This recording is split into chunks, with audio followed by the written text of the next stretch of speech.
trabajadores, mujeres, pueblos unidos, luchando por derechos sin descansar nunca. Con la radio como herramienta aportamos a la causa de resistencia y lucha. Esto es Carne de Máquina. Luchas, informaciones y cultura del mundo de los y las trabajadoras. Luchando junto a los que resisten contra el capitalismo y el odio.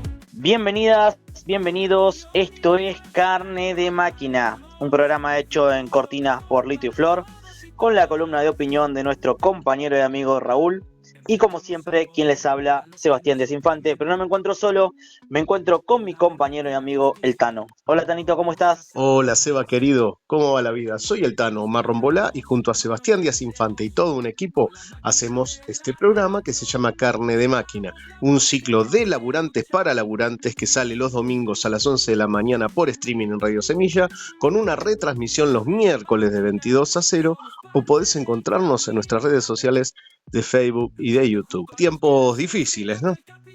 Tiempos duros, complicados. Tenemos, como bien sabe nuestros compañeros, nuestra audiencia, la prescripción a la expresidenta Cristina Fernández de Kirchner. Sabemos que no, detrás de todo eso no es solamente la prescripción, sino es el que ellos sigan teniendo el poder, imponiendo, sacándonos derechos, lo que ellos vinieron a buscar, ¿no? Lo que ellos, junto con sus amigos, no sus amigos, sus dueños, porque terminan siendo los dueños, esta gente que se lleva todo el poder y toda la riqueza, ¿verdad? Los dueños de todo, decía Rodolfo Walsh, ¿no? Exactamente. Estamos viviendo una situación donde el 1% de la población mundial se lleva el 66% de la riqueza producida. Para sostener esto y para profundizar esta concentración de la riqueza, la democracia no les estaría alcanzando. Están avanzando en regímenes mucho más autoritarios, mucho más represivos. Lo venimos viviendo desde, por lo menos en los últimos tiempos, ¿no? Donde la represión a los jubilados es brutal, ¿no? La calificación de terrorismo o sedición a quienes participan de una manifestación, como le pasó a las compañeras y compañeros en la movilización en contra de la ley base.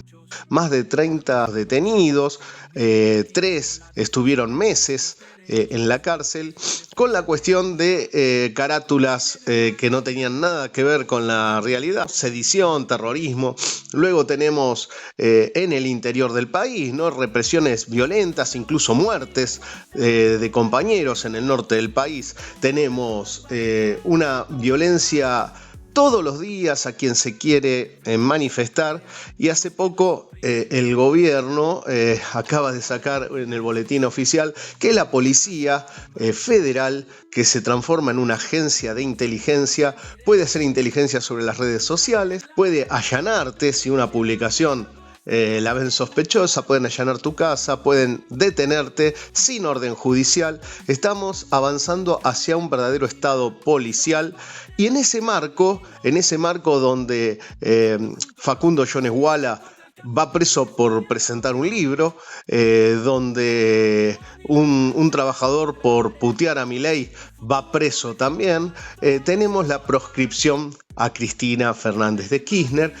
que es parte de este proceso, ¿no? Porque les molesta que una oposición política pueda llegar a tener alguna alternativa de voto, una oposición política que, si bien es sistémica, que si bien reivindica el capitalismo, que si bien aclaró que estaría de acuerdo en una reforma laboral, que también dijo que la motosierra de Milei tiene sustento en los días que se toman los docentes, en los paros docentes, o en que un empleado administrativo del Estado tarde mucho en hacerte un trámite. Si bien dijo un montón de cosas, no alcanza eso para que el poder económico concentrado no la considere como un escollo a sus intereses, ¿no? ¿Sabes por qué, Seba? porque no quieren ni que caigan migajas hacia la clase trabajadora. Cualquier concesión que podría ser la jubilación a amas de casa o en el caso de la 125, que era cobrarle un impuesto a los productores agropecuarios, la AUH, todo eso es considerado terrible para el capital concentrado porque ellos lo quieren todo. Vos fijate cuando vas a limpiar un terreno que tenés un yuyo y le das con la pala de punta por debajo y te llevas un poco de tierra, eso quieren, tierra arrasada. Ellos van por todo, ellos van por lo poco que nos queda, ¿no? Celebran cuando a un jubilado le dan un aumento de un 1%, de unos 3.000 pesos por mes, que es una vergüenza cuando todo te aumenta el 30, el 20, el 10%. Siempre hablamos, ¿no?, de que esto es una democracia ficticia, y estos tipos cada vez están peor. Son los mismos que te paran en los peajes cuando vienen los micros de afuera y te paran para que no puedas movilizarte, los mismos que te cagan a palo. Pero siempre de la mano de este gobierno que no está solo, Tano, como siempre hablamos, no es solamente... Está agarrado con las grandes empresas, con los terratenientes de siempre, con los que hacen lo que quieren cuando quieren, ¿no? Eso no cambia, no se modificó todo eso. Entonces se hace muy difícil para el trabajador, para el obrero, para el pobre, luchar contra esto, ¿no? Pero sabemos que, y lo vimos en la movilización a Cristina, no por llevar la bandera de ella, ¿no? Pero sí viendo cómo el pueblo se levantó para manifestarse y hubo se dice más de 500.000 personas en esa movilización. Sí, incluido, bueno, la gente no pudo llegar porque la gendarmería y la policía hizo retenes en la ruta, ¿no? Fue una movilización que expresó a un sector de la sociedad que apoya a Cristina o que quiere a Cristina como candidata, pero que aparte rechaza estas políticas autoritarias, ¿no? Lo que me parece muy importante marcar, y te decía que expresión de que no quieren que a los trabajadores les llegue nada, es que quieren hasta destruir lo que funciona, ¿no? Quieren destruir el Garrahan, quieren destruir el Posadas, quieren destruir la salud pública, quieren que los trabajadores no nos podamos educar, mantienen, digamos, el presupuesto del 2023 para las universidades. O sea, el plan siniestro solamente puede pasar con represión y autoritarismo. Eso es lo que sucede, ¿no? Por esa razón van por todo, por esa razón estamos en riesgo todos los que hacemos comunicación, ¿no? Porque se les puede ocurrir que una publicación nuestra es peligrosa y es terrorista y te pueden allanar y detener. Es muy importante la unidad de la clase trabajadora. Y me había quedado algo en el tintero, ¿no? Porque vos decías que están apoyados por el poder económico, y sí, están apoyados por el poder económico centralizado, pero aparte hay un sector de la clase trabajadora, un sector de la clase media, una parte de los sectores populares que sigue apoyando este gobierno, sobre todo porque la reestructuración de la clase trabajadora, la reestructuración del proletariado en los últimos tiempos ha generado una disgregación, una heterogeneidad y se ha fortalecido el individualismo entre la clase trabajadora, se ha devastado la solidaridad de clase, se ha roto el tejido social a fin de que sea mucho más fácil para los sectores de poder llevar adelante su dominación, ¿no? Entonces, bueno, es una pelea contra el poder, pero también es una pelea en la cabeza de nuestras compañeras y compañeros para que comprendan que esto que está gobernando, este engendro, este liberal fascismo que nos está gobernando, no es más de lo mismo. Hay un cambio cualitativo en lo que es la explotación, es pegar un salto en la concentración de la riqueza, y debemos tomar conciencia de eso para poder enfrentarlo. ¿Cuál es la lucha nuestra, ¿no? La lucha de los de abajo, la lucha de los despojados de todo, por así decirlo. Y encima de lo poco que tenemos nos quieren sacar esos propios derechos, ¿no? Nos quieren sacar todo, como vos bien decías, de la reforma laboral. Sabemos que de un lado y del otro también la están pidiendo, no es solamente la extrema derecha que dijo que hace falta esa reforma laboral. ¿Por qué? Porque obviamente buscan los intereses de los que más tienen, no de los pobres. Pero bueno, como siempre decimos, nos tenemos que unir, nos tenemos que juntar, tenemos que hacer asambleas, tenemos que movilizarnos como hasta ahora. Tal vez es el doble, ¿no? Tenemos que doblegar las fuerzas, porque nos tenemos que unir entre todos y luchar, no nos queda otra. Y sobre todo, confiar en nuestras propias fuerzas, organizarnos desde abajo, desde la autoorganización, la autogestión, el apoyo mutuo, la solidaridad, la acción directa, la autonomía de la clase trabajadora, no confiar en las direcciones políticas, no confiar en ninguna de las direcciones políticas, organizarnos desde abajo para dar batalla, para poder romper esta relación de fuerza en contra y encontrar en última instancia esa salida que aún sigue latiendo en nuestros corazones, ¿no? Que es una sociedad nueva, sin explotadores ni explotados. Lo que quería consignar es que en este programa vamos a intentar reflejar sobre esta situación que estamos viviendo la mirada de distintos compañeros y compañeras. Y hay una entrevista que sí queremos adelantar, que es la entrevista a Alberto Santillán, papá de Darío Santillán, en este mes de junio, de cara a las acciones y actividades que se realizarán el 26 de junio en conmemoración a la masacre de Avellaneda, ¿no? El asesinato de Darío y Maximiliano Costecchi, ¿no? De Darío Santillán y Maximiliano Costecchi. Así que bueno, Tanito, si te parece, vamos avanzando con el programa. Dale, Seba, vamos avanzando con el programa y vamos las bandas. Aportamos humildemente.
Y me alejé de tu seducción y de tu dulce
Estamos en tiempo de siembra.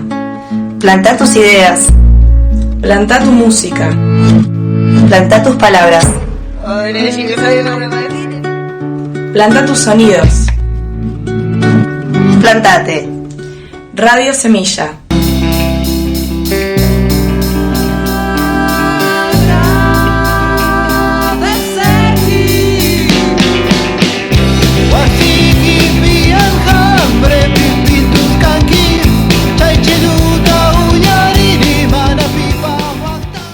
Mira, creo que nuestra posición ha sido clara desde el comienzo en el rechazo a un fallo totalmente proscriptivo. Inclusive ayer con el dictamen del fiscal Luciani dejaba a las claras que todo el proceso judicial tiene el objetivo de perseguir a Cristina Fernández de Kirchner y que nosotros en ese sentido tenemos principios muy claros, ¿no? Rechazar un régimen de entrega, de hambre, de proscripción política y de represión, como lo vemos todos los miércoles y a todos los sectores que salen a pelear. Por supuesto, acá venimos con un polo independiente de organizaciones de izquierda, sindicatos combativos, sectores estudiantiles, de movimientos sociales, a plantear la necesidad de un plan de lucha para derrotar este régimen que engloba todo esto. Es decir, la proscripción a Cristina Fernández de Kirchner agrava una situación ya muy complicada. Vieron ustedes este decreto nuevo que ha sacado el gobierno en relación de poder darle superpoderes a la Policía Federal, de detenerte por tu cara, de detenerte por cómo te vestís, ¿no? O sea, Milei puede hacer un tuit para estafar a miles de personas con millones de dólares, pero si vos haces un tuit que no les gusta, pueden ir y detenerte, ¿no? O sea, hablaban de libertad, pero acá están instaurando un régimen totalmente autoritario. Por eso la lucha está en las calles. Lamentablemente, bueno, la CGT viene cumpliendo un papel nefasto en toda la lucha de los trabajadores y ahora también porque no ha convocado un verdadero plan de lucha que incluye paros, pero no como medidas aisladas, sino como parte de una lucha a fondo. Me parece que es el único camino que tenemos para derrotar esta política, ¿no?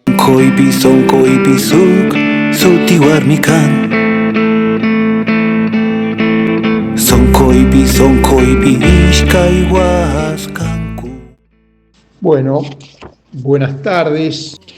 Vamos a leer el editorial que teníamos preparado para hoy, lunes 16 de junio de 2025. Y dice así: un fallo político. Los revolucionarios no renunciamos a la libertad política. Cuando en junio de 1955 fueron bombardeadas la Casa Rosada y la Plaza de Mayo, el locutor de la radio gritaba: «Murió el tirano, murió el tirano». Mi madre, radical, gritaba y saltaba de alegría, mientras Eusebia, la señora de la limpieza, lloraba en un rincón de la cocina. El martes, más allá de las circunstancias, sentí que la historia se repetía. Ni ayer me hice peronista, ni hoy apoyo al peronismo, pero no festejo con los asesinos de mi pueblo ni con los ladrones de toda la historia argentina. Algunas críticas contra los partidos del FIT que condenan el fallo ganan espacio por el retroceso de las concepciones marxistas de las últimas décadas. Renunciar a la libertad política sería retroceder a antes de la Asamblea de 1813. Los militantes del PRT no renunciamos a luchar por la libertad política. Es más, aspiramos a convertirnos en los abanderados de la lucha por la libertad, porque, entre otras razones, si unimos el decreto de Milei contra el derecho de huelga con el contemporáneo fallo de la Corte, cobra actualidad lo escrito por Santucho días después del Rodrigazo.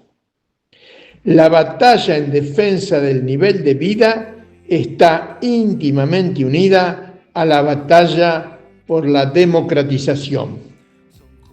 Cristina Fernández, 2 veces presidenta, fue condenada por una causa de vialidad nacional por sobreprecio en una licitación por un monto insignificante comparado con la estafa del presidente Milei por la criptomoneda Libra, realizada ante la opinión pública mundial, y Milei continúa como presidente. Sobre el expresidente Macri pesan 214 causas judiciales y no se habla de ello.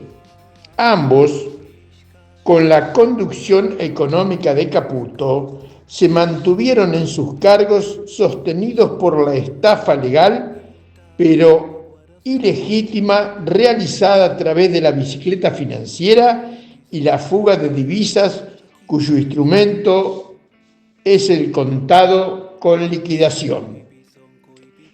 Con estos mecanismos, en 3 años le transfirieron a sus patrones del capital financiero internacional 100.000 millones de dólares. Repito, 100.000 millones de dólares. Y siguen en el gobierno.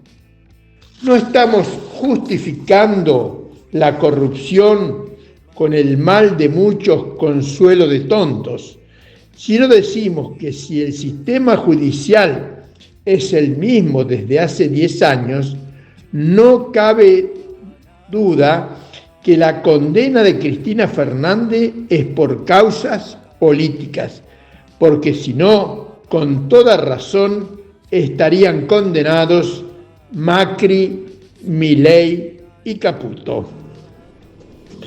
Una condena dictada por el odio de clases, aunque Cristina haya hecho una política económica por la que los capitalistas ganaron quizás más en su gobierno que en los de Macri y Milei.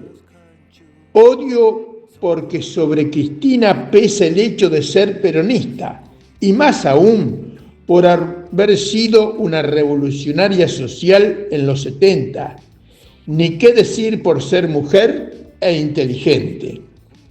No la quisieron, no la quieren ni la querrán por su representación simbólica de lo plebeyo. Y es así porque en la conciencia de la clase capitalista al odio de clase no lo borra ninguna autocrítica ni 100 autocríticas, como la realizada en 2003 al ser electo Néstor Kirchner presidente.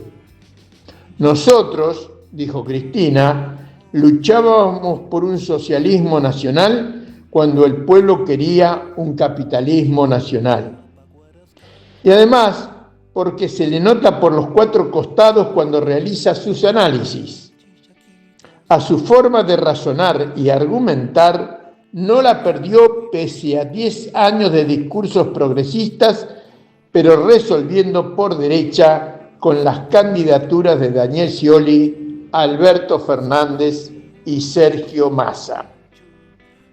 Cristina no está condenada por ser capitalista, sino por su representación simbólica de los sectores plebeyos de nuestro país y por una progresiva distribución del ingreso durante sus presidencias. Si en la causa hubo sobreprecios o no, y si la presidenta Fernández intervino o no, de interés para los que vivimos de nuestro trabajo, será imposible de saber porque la causa fue dictada por el odio a través de la guerra judicial impuesta por el imperio como a Lula, Lugo, Correa y otros integrantes de la política llamada progresismo.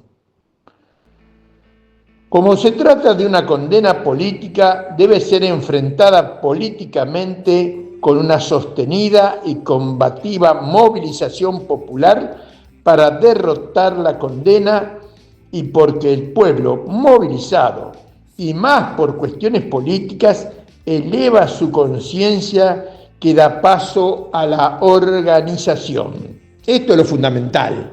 Por esto luchamos nosotros, por elevar la conciencia del pueblo y por su organización para la lucha revolucionaria. Creemos necesario que los sectores progresistas del peronismo se pongan al frente de la lucha en contra de toda proscripción política. Es necesario que den ese mensaje que revierta la desmovilización popular causada principalmente por su propia política desmovilizadora. Ahora vamos a ver algo que viene de la cultura política de los militantes del PRT. ¿Por qué pensamos como pensamos? ¿Por qué hemos escrito lo que antes hemos leído?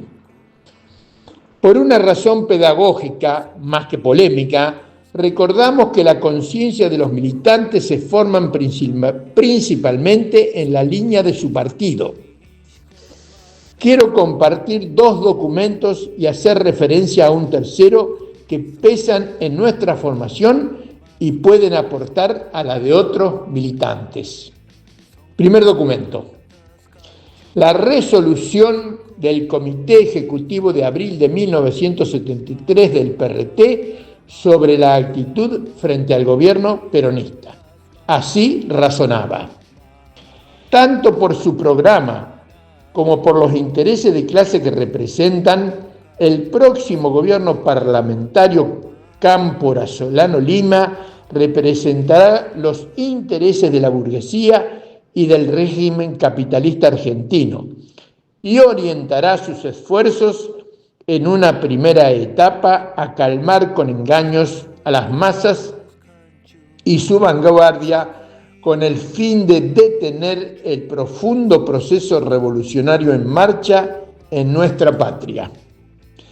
Centrarán su política contrarrevolucionaria en el intento de dividir y aislar a las fuerzas revolucionarias y progresistas para abrir la posibilidad de su destrucción física por los militares. Sin embargo, este gobierno parlamentario no gozará de la total confianza de los militares. Lo tolerarán como mal menor y como transición para intentar detener el avance de las fuerzas revolucionarias. El golpe militar permanecerá latente. El Frejuli, el partido del frente que había organizado el peronismo en ese momento, levantó puntos muy sentidos por las masas, entre ellos nacionalización de la banca y del comercio exterior. Los revolucionarios deben luchar en primera fila por la concreción de esas medidas. Los del Frejuli ensayarán una política gremial de conciliación de clases, combinando concesiones con represión.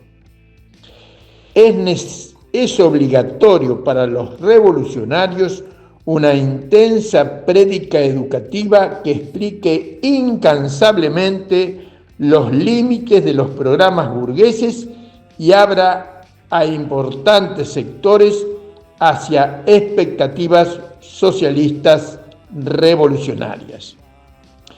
En el seno del gobierno ha de desarrollarse una intensa lucha interna protagonizada fundamentalmente por los sectores revolucionarios y progresistas del peronismo, que aunque en minoría, batallarán consecuentemente por un programa y medidas verdaderamente antiimperialistas y revolucionarias.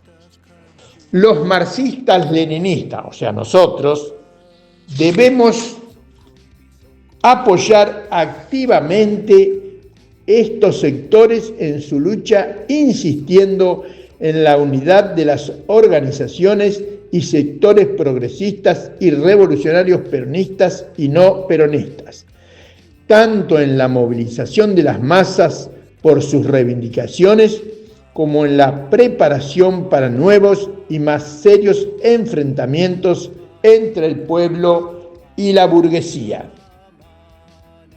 Por estas consideraciones, el Comité Ejecutivo del PRT resuelve: primero, mantener una total independencia ante el próximo gobierno parlamentario.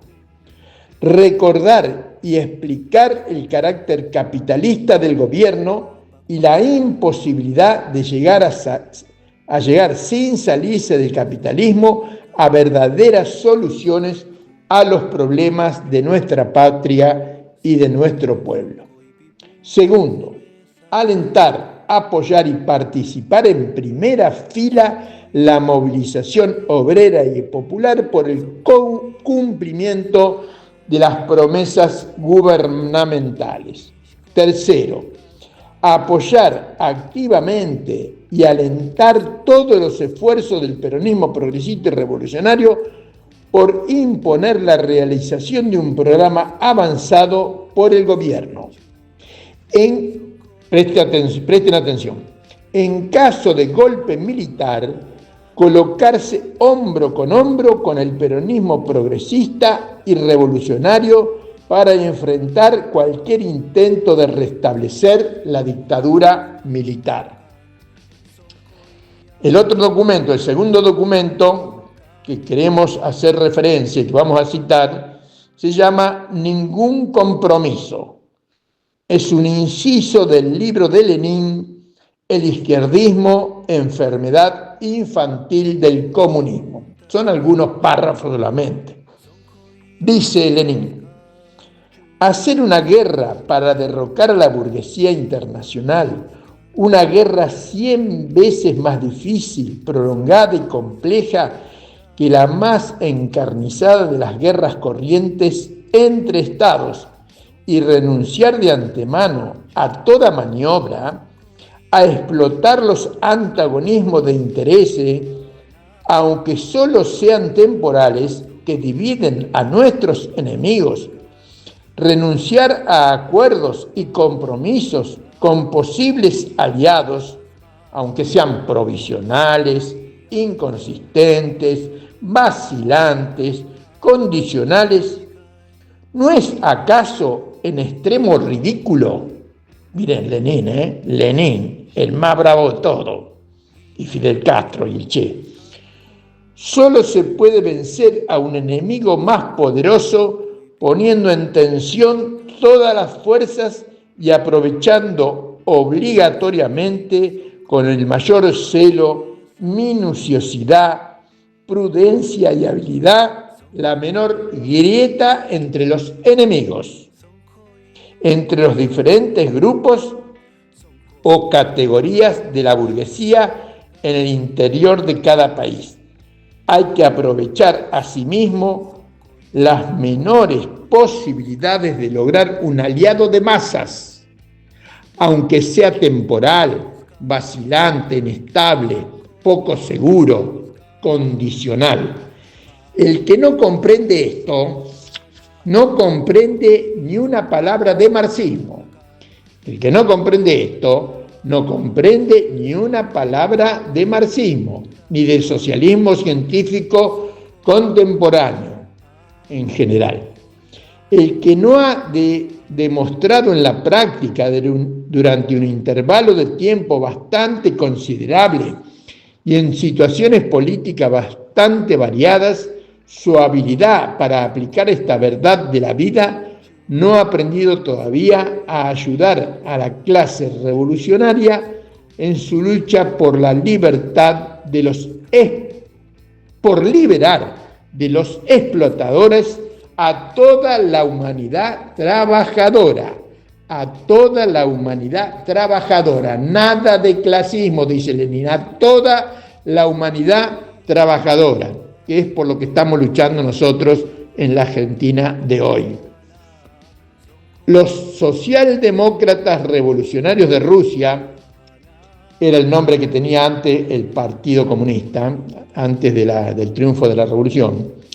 Los socialdemócratas revolucionarios de Rusia aprovecharon repetidas veces antes de la caída del zarismo los servicios de los liberales burgueses, es decir, concluyeron con ellos innumerables compromisos prácticos y en 1901-1902 concretó una alianza política formal con Struve, jefe político del liberalismo burgués, sin dejar de sostener a la vez la lucha ideológica y política más implacable contra el liberalismo burgués y contra las menores manifestaciones de su influencia en el seno del movimiento obrero.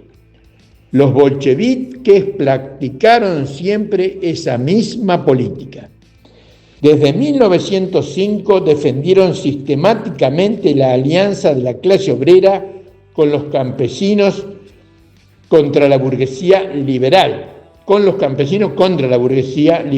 y el zarismo, sin negarse nunca, al mismo tiempo, a apoyar a la burguesía contra el zarismo y sin interrumpir la lucha ideológica y política más intransigente contra el Partido Campesino Revolucionario Burgués. En el mismo momento de la Revolución de Octubre, concertamos un bloque político no formal, pero muy importante y muy eficaz, con el campesinado pequeño burgués, aceptando íntegro, sin el menor cambio, el programa agrario de los socialistas revolucionarios. Es decir, contrajimos un compromiso indudable para probar a los campesinos que no queríamos imponernos, sino llegar a un acuerdo con ellos. Aclaro, porque estos son de hace muchos años, que apoyaron íntegro el programa de otro partido, del programa pequeño burgués, del campesinado pequeño burgués, con el que habían debatido intransigentemente durante 2 décadas. Pero bueno, tácticamente llegaron a ese acuerdo. Sigue Lenin.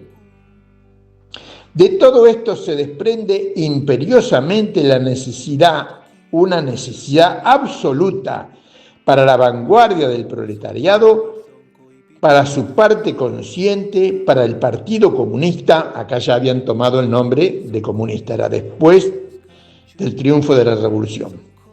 Para el Partido Comunista, de recurrir a la maniobra, a los acuerdos, a los compromisos con los diversos grupos parlamentarios, con los diversos partidos de los obreros y de los pequeños patronos.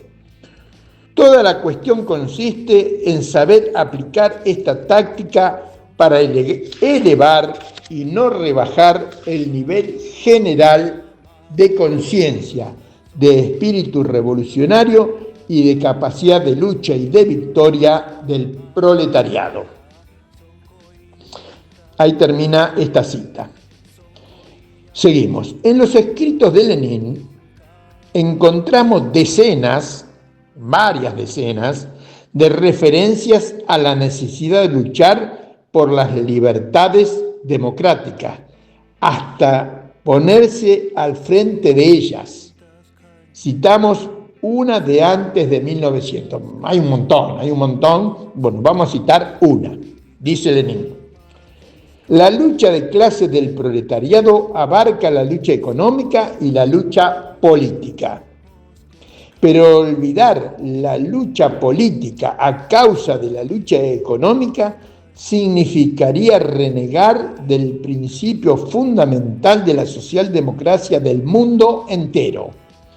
Significaría olvidar todas las enseñanzas que nos brinda la historia del movimiento obrero. La socialdemocracia rusa se pondrá a la cabeza de todos los que luchan por los derechos del pueblo, de todos los que luchan por la democracia, y entonces seremos invencibles, dice Lenin. Por último, y tercer documento, recomendamos para conocer verdaderamente la política del PRT, la lectura, el estudio, del editorial del Combatiente del 21 de julio de 1975, escrito por Santucho y presentado como informe del Comité Central Ampliado Vietnam Liberado, que fue la reunión más numerosa de la historia partidaria, titulado: Ante las posibilidades democráticas, forjar y fortalecer la unidad. Por supuesto que todo esto que dice Lenin, lo que planteó el PRT, requiere de una gran habilidad política, de mucha fortaleza de principios, para no equivocar, porque siempre la política revolucionaria se desarrolla al límite, en todos los sentidos. Pero lo que no puede hacer el partido de la clase obrera es llamar a las masas a aislarse del movimiento de masas, sino participar activamente en él para desarrollar su organización y su conciencia.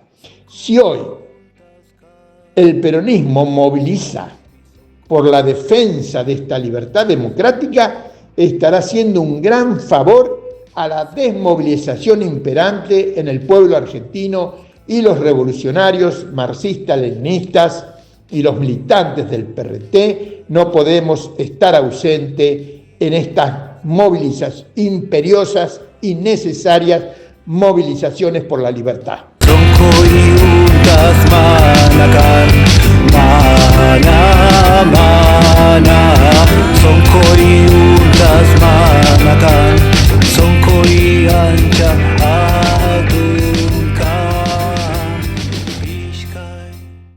La condena a Cristina Kirchner no tiene nada que ver con nuestros intereses de clase.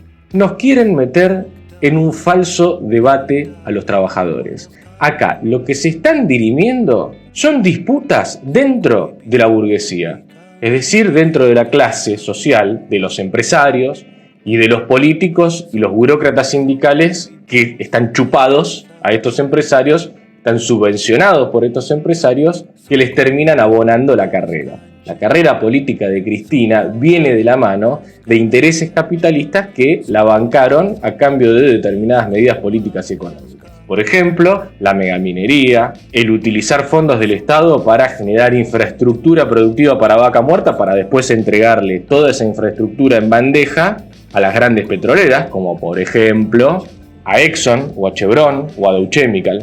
Estamos hablando de eso. Las distintas gestiones de gobierno son distintas administraciones de distintos grupos capitalistas que utilizan el Estado y sus recursos para beneficio propio de esos capitales. Y en el medio tienen que utilizar intermediarios de la política, como por ejemplo Cristina Kirchner, las burocracias sindicales. Lo mismo cabe para Javier Milei, Mauricio Macri, Caputo.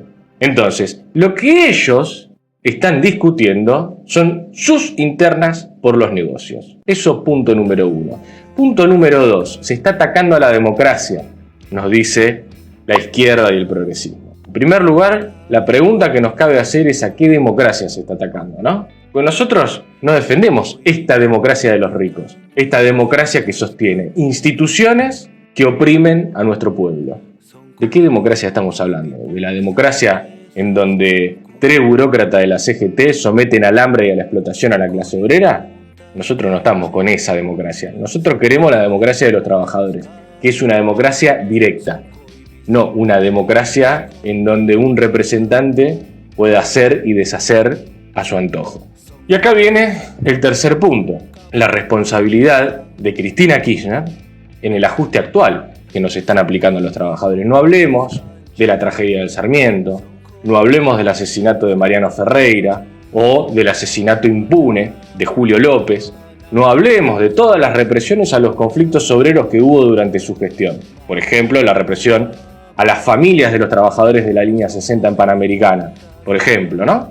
Hablemos de la responsabilidad de Cristina hoy en la complicidad del ajuste que nos están metiendo a los trabajadores. Hablemos, por ejemplo, de que Cristina es la presidenta del PJ, del Partido Justicialista, que es quien dirige, en definitiva, los hilos de la CGT. Hablemos de cómo la CGT salió a cortar Panamericana el día de ayer en defensa de Cristina Kirchner, mientras al mismo tiempo recorre las líneas de producción persiguiendo a los trabajadores, exigiéndole la renuncia a los delegados para que después puedan ser impunemente despedidos por sus patronales y de esa manera encontrar el camino más limpio para aumentar los niveles de explotación sobre los trabajadores. Es decir, hablemos del papel que está cumpliendo la CGT comandada por el Partido Justicialista, del cual Cristina Fernández de Kirchner es su máxima dirigente, para que el ajuste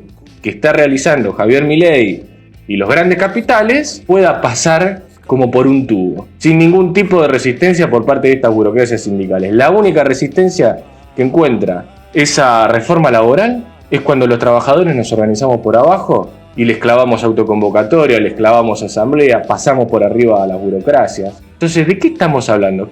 ¿En qué nos perjudica a los trabajadores la condena a Cristina Kirchner? A ver, ¿en qué nos perjudica? En absolutamente nada. Podríamos decir que en una cosa sí nos perjudica, y es que ahora quieren relanzar la figura política de Cristina Kirchner, que estaba completamente enterrada desde el punto de vista de que generara alguna expectativa en que su candidatura como diputada pudiera resolver el más mínimo de los problemas que tenemos como trabajadores. Problemas de los cuales ella y su partido político son partícipes activos.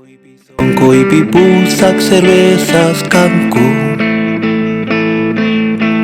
Sonkoi untas kanchu Sonkoi untas kanchu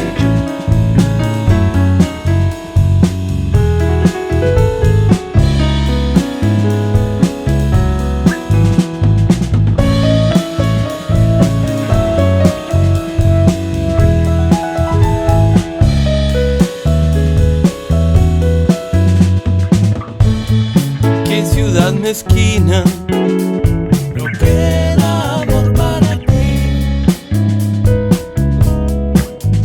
Embolsaron y golpearon al ángel y lo largaron después.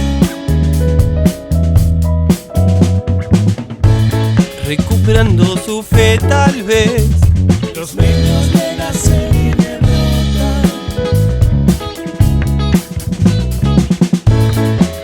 pequeños ríos que a veces se tragan la arena, pero si la canción de tu bonita voz no cambia, muchacha, no nos podemos amar ni siquiera así de onda.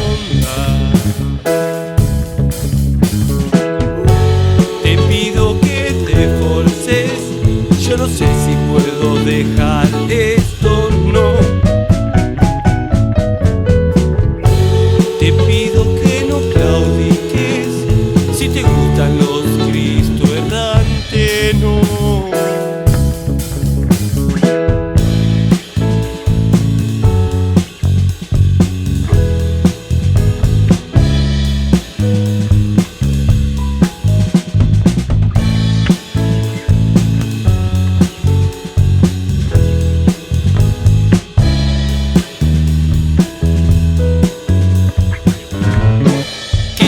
Milonga, vete a la que me nombras vos. Es que ha sido engañada y en eso se basa tu canción. Yo te quiero dar vuelta.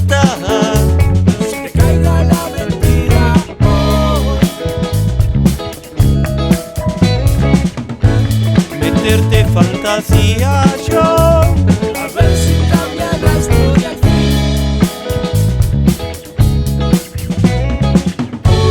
Pero si la canción de tu bonita voz no cambia, muchacha,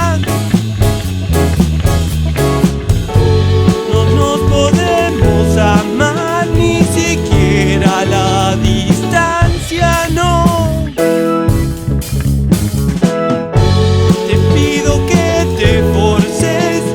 No sé si puedo dejar esto, no. Te pido que no claudiques, si sos una piolita delirante, no.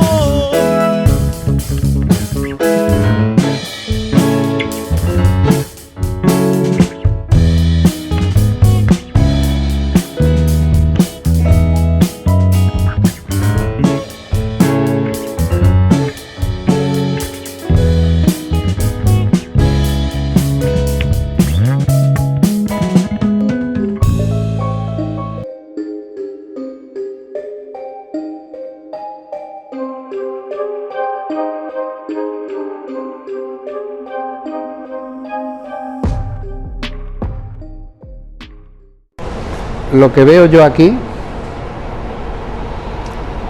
es sufrimiento. 5 de la mañana, frío, reloj, sueño, cansancio, asqueo.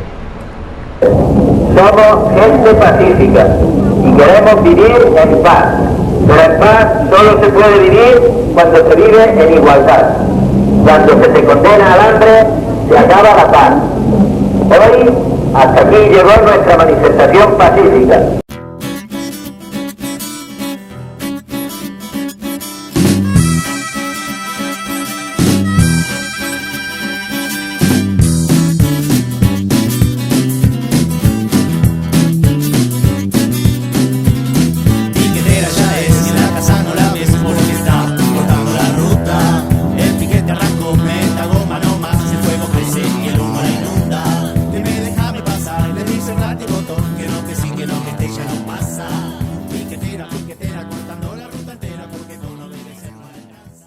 Y como siempre, como cada domingo, tenemos la columna de opinión de nuestro compañero y amigo Raúl. Alcanza para la lucha, la más grande le faltan zapatillas. El del medio tiene fiebre y el remedio no aparece. La bebé está sin pañales y el marido que se fue.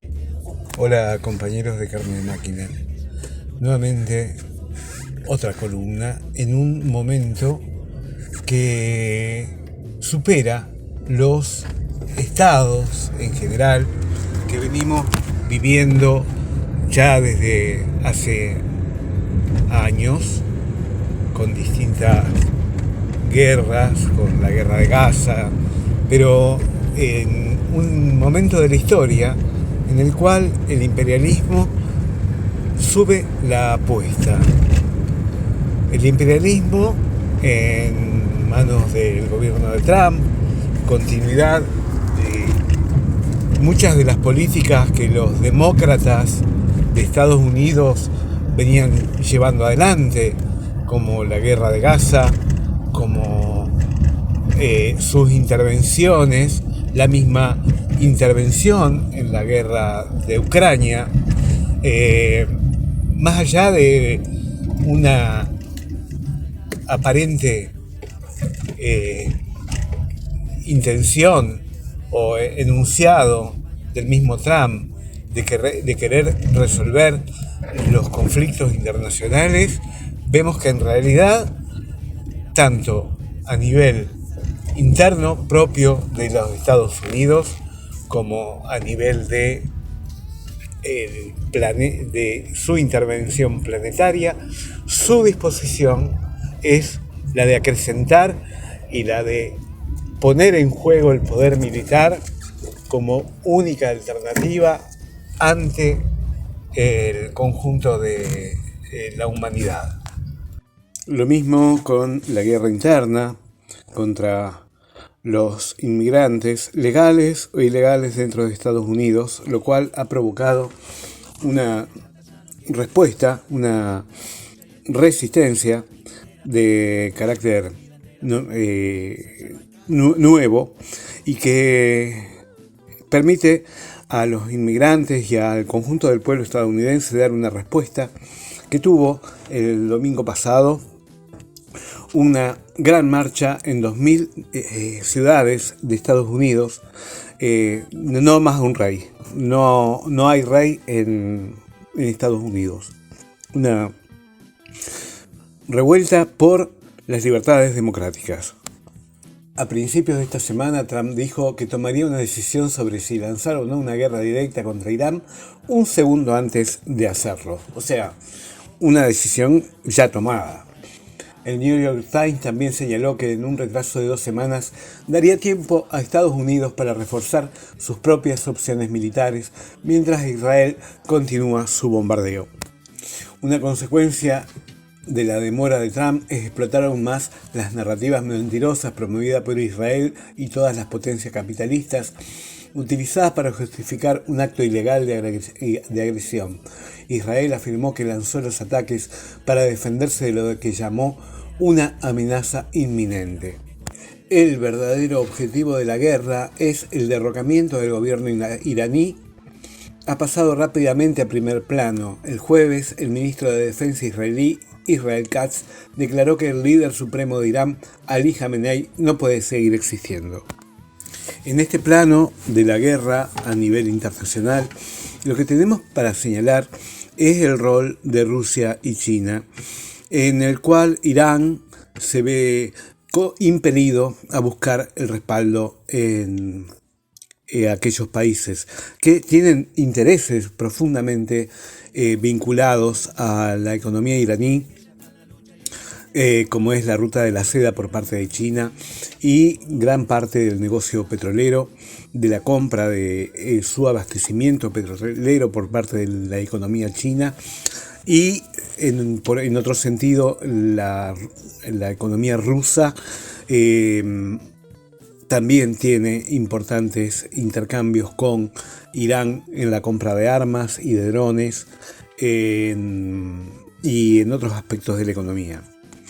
Lo que implica señalar en este caso es la oposición a esta guerra por parte de Rusia y China, y hay que ver qué pasa si llega a escalar una intervención directa de Estados Unidos, que sí tiene capacidad de intervenir en el territorio de Irán, cosa que Israel no tiene. Pasando al plano interior, si con esto no tenemos suficiente, tenemos como el hecho dominante a nivel de medios en la política nacional, el encarcelamiento de Cristina Kirchner a partir del día miércoles y la movilización, una movilización que encarna no solo una defensa digamos, en torno a la calidad del fallo de la Corte Suprema, donde muchas corrientes discuten, pero básicamente nuestra posición es que lo que importa es el fallo en una Corte Suprema de una justicia viciada de corrupción, sí, la justicia. Con esta justicia el juicio es inválido. Pero por otro lado resulta la movilización una válvula de escape a importantes sectores de la población que encuentran allí un modo de decir que este proyecto de Milei no va más. Este canal es un canal que está abonado por algunos sectores de la izquierda, que realmente no es una perspectiva saludable en sí. Es saludable la expresión, lo que no es saludable es que alentar y fogonear la figura de Cristina es fogonear una salida para el capitalismo dentro de los marcos del sistema, cuando la misma Cristina dice ya me van a venir a buscar, donde por otra parte no en ningún momento enuncia que a esto hay que tirarlo, donde queda claro, como señala Diego de Chelnud, que Cristina funcionó durante mucho tiempo como el dique de contención que mantuvo a distintas capas de la población dentro de los márgenes del sistema político. Sin embargo, esa función perdió efectividad ante el fiasco de la unidad peronista en el periodo 2019-2023. Lo dice de Chelnud, pero no estamos de acuerdo. Siguió funcionando y terminó con Javier Milei como presidente. Sí, hay una necesidad de encauzar la insatisfacción general.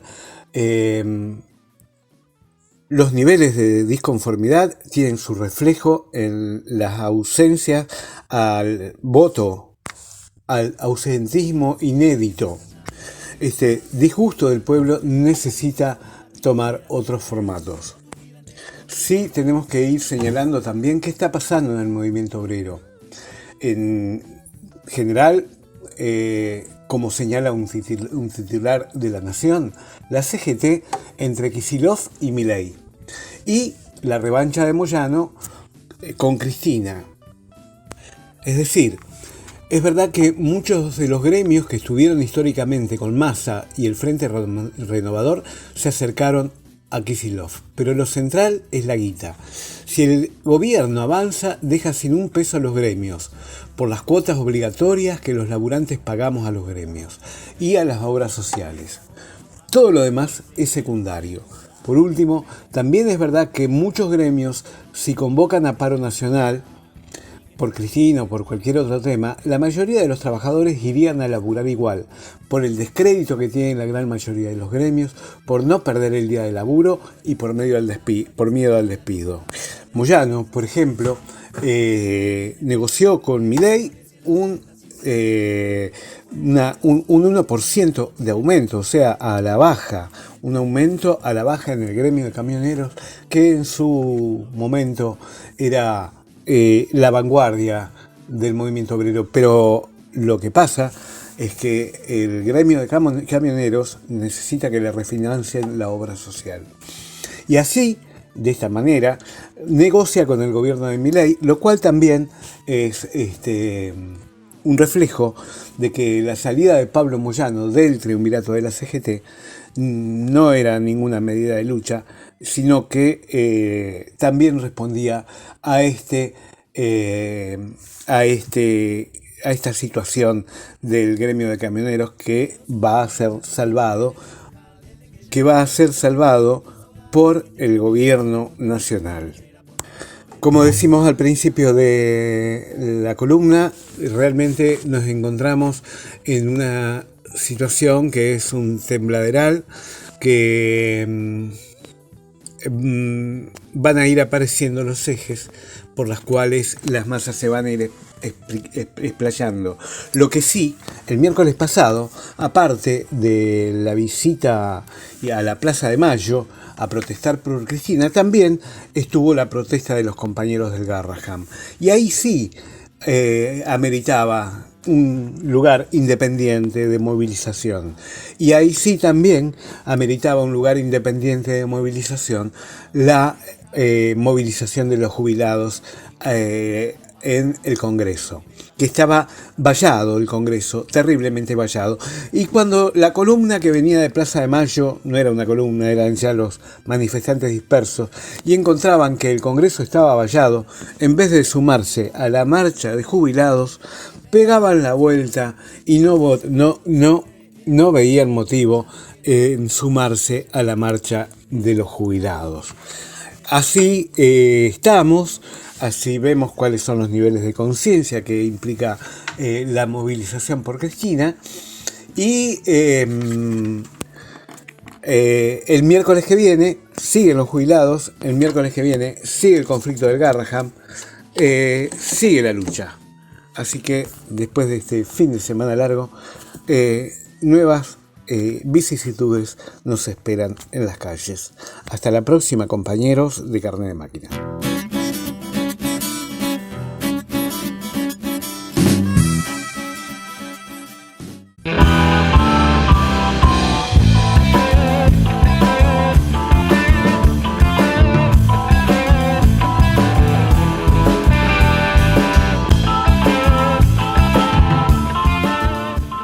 Un poco cómo vienen las cosas a partir del 20 de diciembre, la represión gratuita que hubo en Plaza de Mayo en el tercer cacerolazo fue, y que no nos hayan dejado llegar a la Plaza de Mayo, especialmente a nosotros los piqueteros, siendo que analizaban que la combinación entre los piquetes y los cacerolazos era una combinación explosiva, y este amedrentamiento que están utilizando directamente sobre los piquetes, llegar, amenazar con los autos y con armas en mano, que no es la primera vez que pasó.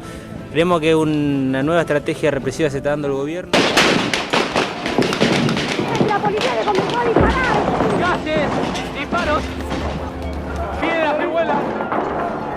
Esta situación se ha descontrolado. Vagan de las calles, yo los escuché. No estoy alucinando, los vi tocando una caja como un tambor. Le brotaba. En Plaza de Mayo, otro jueves de Ronda de Madres, con el compañero Alberto Santillán. Muchas gracias, Alberto. ¿Qué tal? ¿Cómo estás? Sí, Plaza de Mayo. No puedo venir todos los jueves, pero siempre que puedo me arrimo para estar al lado de las madres, ¿no? estamos en el mes de junio, hoy 12 de junio, y se avecina el 26, ¿no? ¿Qué sensaciones? Bueno, las sensaciones, nosotros como familiar de Darío no nos regimos únicamente por el 26 de junio, ¿no? Más allá que es una fecha de mierda, que es el día en que se va adelante masacre de Avellaneda, matando a Darío y a Maxi, y los 33 heridos de plomo, ¿no? Nosotros venimos casi 23 años luchando contra todo el poder político, contra todo el poder de la justicia, y a 23 años, mientras nosotros seguimos exigiendo justicia por Darío y por Maxi, la justicia termina liberando a uno de los asesinos de Darío y de Maxi, que es el ex cabo Acosta, ¿no? Y dentro de poco tiempo, también, porque la ley lo ampara, también va a salir Alfredo Fanchiotti, el comisario, que llevó adelante, junto con Acosta, la muerte de mi hijo y la de Maxi. Además, hay otra cosa, ¿no? Mientras nosotros exigimos justicia, mirá cómo la justicia nos paga. Los asesinos tienen justicia porque salen en libertad, y nosotros seguimos reclamando justicia por Darío y por Maxi. Ya 23 años, ¿no? de ese 2002, ¿no? Estamos recordando, llegando a esa fecha, pero no solamente los autores materiales están, digamos, ahora beneficiados, sino que los autores intelectuales y políticos del hecho nunca han pisado una cárcel. No, nunca han pisado una cárcel, tampoco la justicia jamás lo llamó a declarar. Creo que Aníbal Fernández fue a declarar mientras se llevaba adelante el juicio contra Fanchiotti y Acosta, pero bueno, Aníbal Fernández ese día agarró la guitarra, dijo que lo conocía a Darío, dijo un montón de cosas que en realidad lo único que hacía era, como siempre, ¿no? Esas mentiras para quedar bien, nada más. Pero no hay ningún político que la justicia haya llamado a declarar. Y sabemos bien que sin orden política esto no hubiese pasado, ¿no? Porque no es únicamente la orden política, sino si uno hace un poco de memoria, hace 23 años atrás, cómo actuaron las fuerzas, ¿no? Las 4 fuerzas, con el grado asegurado de impunidad, ¿no? Exactamente. Para apagar la vida de alguien que lo único que hacía era luchar por los demás. Ese Darío de chiquito, ¿no? ¿Cuándo se le prendió esa chispa de luchar por los demás?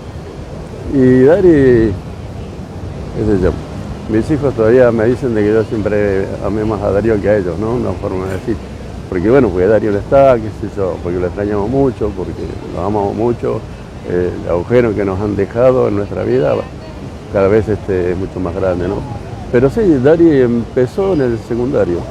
Ahí tenía unos profesores que eran de izquierda, empezaron a hablar, él empezó a descubrir, empezó a darse cuenta de que la historia no es como nos la cuentan, ¿no? Así como tampoco la iglesia es lo que dicen. Entonces descubrió otro mundo y ahí empezó el militante, ¿no? Y de ahí fue como él decía, yo me voy a casar, yo estoy casado con la militancia. Y vos hablas de Darío y parece que estás hablando de un compañero o un hijo de más de 21 años, ¿no? Pero Darío tenía 21 años cuando lo mataron. Darío tenía 21 años cuando lo mataron y hablas con esta emoción de papá, ¿no? Pero Darío se transformó en bandera, Darío se transformó en un símbolo de lucha también, como tantos otros, ¿no? Que dieron la vida en la lucha. ¿Qué te pasa con eso, ¿no? De verlo muchas veces en una bandera, de verlo en una pintada, de ver su cara. Vos sabés que hace poco, ¿no? Yo también siempre decía, ¿no? Que Darío dio la vida. Y me corrige mi hijo Leo, ¿no? Y me dice, no, Darío no dio la vida. A Darío le arrebataron la vida, como le arrebataron a tantas compañeras y tantos compañeros, porque los compañeros y las compañeras tenían por qué luchar y amaban la vida, querían vivir sin ninguna duda. Y me pasa el venir acá, yo trabajaba en la Rejerich y a veces trabajaba toda la tarde y venía los jueves acá y Dari estaba acompañando a las madres, acompañando en la ronda, ¿no? Y yo cuando le caía, yo veía la felicidad de él, ¿no? Diciendo, viejo, viniste. Y entonces acompañamos eso que yo, después de muchísimos años, me enteré un montón de cosas que Darío hacía y él nunca pregonaba lo que decía, ni le decía yo estoy haciendo esto, no, yo me entero por parte de las compañeras, todo. Por eso Dari Nosotros no queremos que Darío sea un banderín, una bandera, un mural, que si bien está que se lo recuerda de esa manera, ¿no? Pero hay una parte que es interesante y que hay que bucear, ¿no? En la parte humana de Darío, ¿no? Yo creo que Darío, con sus errores, con sus defectos, ha entrado en la historia, ¿no? Yo creo que ha sido una historia, una bisagra en la historia, ¿no? Yo creo que también, así como que el nombre de la ex Avellaneda lleva el nombre de Darío Masti, también eso significa que las futuras generaciones se pregunten, ¿no? Quién era Darío, quién era Maxi, pero también van a saber quiénes fueron quienes llevaron adelante la masacre de Avellaneda, ¿no? Que ahí estamos hablando de Dol, de Solá y todos los políticos partícipes que llevaron semejante masacre. Exactamente, porque hoy se habla de represión y se habla de un gobierno represivo como el que tenemos, ¿no? Que lo es, en verdad. Sin embargo, enfrente, muchos de los que señalan a este gobierno como represivo fueron parte de esa masacre de Avellaneda y de la represión al pueblo en esa crisis, ¿no? del post-2001. Es importante marcarlo porque se quieren lavar la cara. El otro día lo veía a Felipe Solá en la televisión y ya tenía en la cabeza que me iba a encontrar con vos y no podía dejar de pensar que el tipo tuvo su responsabilidad en lo que sucedió ese día. Sí, sin duda, pero vos fíjate que alguien le preguntó a Felipe Solá de su responsabilidad de la masacre de Avellaneda. Nadie le preguntó. El gobierno kirchnerista, que a mí me mintió Néstor en la cara diciendo que iba a investigar hasta la última consecuencia y nunca hizo nada, el gobierno de Cristina termina llevando o que acompaña a su gobierno los asesinos de Felipe Solá y Aníbal Fernández. Aníbal Fernández como director de Yacimiento Petrolífero Argentino y Felipe Solá como canciller, ¿no? Entonces, y la justicia, nada. No el juez dijo hace 23 años que tiene la causa, nunca hizo nada. Por la causa pasaron 5 fiscales, ninguno hizo nada. Lo único que nos pide a nosotros es que sigamos, nosotros cansados de aportar pruebas, cansados de apretar testimoniales y sin embargo la justicia sigue mirando por otro lado, ya son 23 años, ¿no? Entonces, y sabemos que justicia no vamos a tener, pero eso no quita de que nosotros no sigamos en la calle señalándolos como lo que son, ¿no? Como los asesinos. Exactamente, era ese Darío humano, ¿no? ¿Qué tenés en la cabeza alguna anécdota de Darío de chico? Esas anécdotas que uno como padre no olvida, ¿no? Claro, ese es eso. Yo, por ejemplo, a él le gustaba mucho nadar. Y cuando poníamos íbamos a la pileta. Y los hermanos nadaban. Lo que es la pileta, sí, era bastante, ¿no? Bastante bueno. Pero también para los deportes no era bueno para los deportes, ¿no? Para el fútbol siempre fue así medio grandote, piernudo y peludo, ¿no? De las piernas. Y no era bueno, un buen futbolista, no tanto que... Era medio troncoso. Y su hermano lo cargaba, ¿viste? Le decía ojota, ¿viste? Porque no servía para ningún deporte. Pero siempre se ha destacado por su intelecto, ¿no? Yo me acuerdo cuando estaba en el jardín, la docente nos dijo que Dari tenía el coeficiente verbal un poquito más elevado que el resto. Y yo creo que toda esa inteligencia que tenía lo ha llevado a no estar en la esquina junto con los demás muchachos o los barriados tomando una birra o fumando un cigarrillo, sino que él lo llevó a militar desde tan joven, ¿no? Yo creo que él dejó la esquina para realmente militar con muchos compañeros y muchísimo más grandes, ¿no? Porque él lo que quería era cambiar el mundo, ¿no? Porque un mundo que se torna insoportable de injusto, ¿no? Sí, él siempre veía en sus hermanos, en su hermana, en sus compañeros, en sus amigos, siempre buscaba la manera de traerlos, ¿no? De traerlos que militen, porque él veía en cada uno de ellos un potencial para que la militen, ¿no? Ha pasado el tiempo y después que lo mataron a Darío, hubo amigos muy cercanos a Darío que tuvieron ataques de pánico, se fueron, ¿no? Porque realmente, por los familiares, ¿no? Que no querían que apareciera más, pero siempre él buscaba que la única manera de querer cambiar esto es militándola, ¿no? Y sobre todo con un cambio de conciencia, ¿no? Que era lo importante, ¿no? Sembrar conciencia, una conciencia distinta. Y creo que miles y miles de jóvenes hay esa conciencia, ¿no? Yo no tengo la suerte de tener un hijo de Darío o una hija de Darío, ¿no? Pero en estos largos 23 años sé que muchos compañeros, muchas compañeras me toman como un papá, ¿no? Y yo los tomo como un hijo. Y eso es un poco ¿no? las cosas de la vida, ¿no? Porque la vida a mí me arrebató un hijo, pero también a su vez me ha regalado muchísimas cosas, amistades hermosas como la de Vicente Citolema, ¿no? Un querido compañero, un querido amigo que lo ha tomado a Dari como si fuese su propio hijo, ¿no? Y por eso tantas obras de teatro, tantos poemas, y a donde iba Vicente siempre lo tuvo presente como la mayoría de los compañeros y las compañeras, ¿no? Porque Darío, evidentemente, es como uno dice, ¿no? Darío está vivo y Maxi son vivos. Sí, porque son parte de la memoria histórica de nuestra clase trabajadora y el pueblo pobre, ¿no? Es parte de nuestra memoria histórica, memoria que nos quieren arrancar, como decía Rodolfo Walsh, ¿no? La clase dominante quiere que no tengamos historia, que no tengamos héroes, que no tengamos mártires, que siempre tengamos que empezar de cero. Pero nosotros tenemos la memoria, ¿no? Pero nosotros tenemos la memoria y tenemos a Darío. Tenemos a Darío y tenemos tantos y tantos compañeros y compañeras, ¿no? Que han caído, pero sobre todo a nosotros lo que nos sostiene es la memoria, ¿no? Y sobre todo honrarlos, ¿no? Por eso venir acá, acompañar a las madres, ¿viste? Es como también sentirlo a Darío conmigo dando vuelta a la plaza, ¿no? Nos quedamos con eso. ¿Te quedó algo más que decir? ¿Querés decir algo más?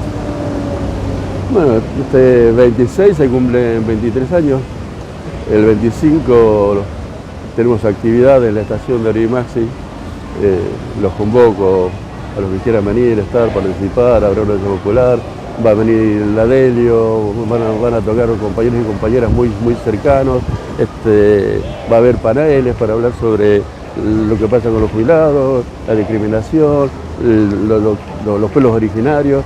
O sea que a partir de las 3 de la tarde vamos a estar en la estación de Darío y Maxi hasta las 9 y 10 de la noche, porque es un día de semana. Y el 26, como siempre, a las 11 estaremos en la estación de Darío y Maxi para marchar. No nos van a dejar subir al puente, pero igual vamos a hacer por amor y por honor a mi hijo y a Maxi y a todos los compañeros y todas las compañeras, siempre hay que tenerlos presentes. O sea que el 26, como todos los 26, marchamos hacia el puente, ¿no? Por honor y por amor. Sin duda. Gracias. No, gracias. Un tren de afán puede cortarte las manos.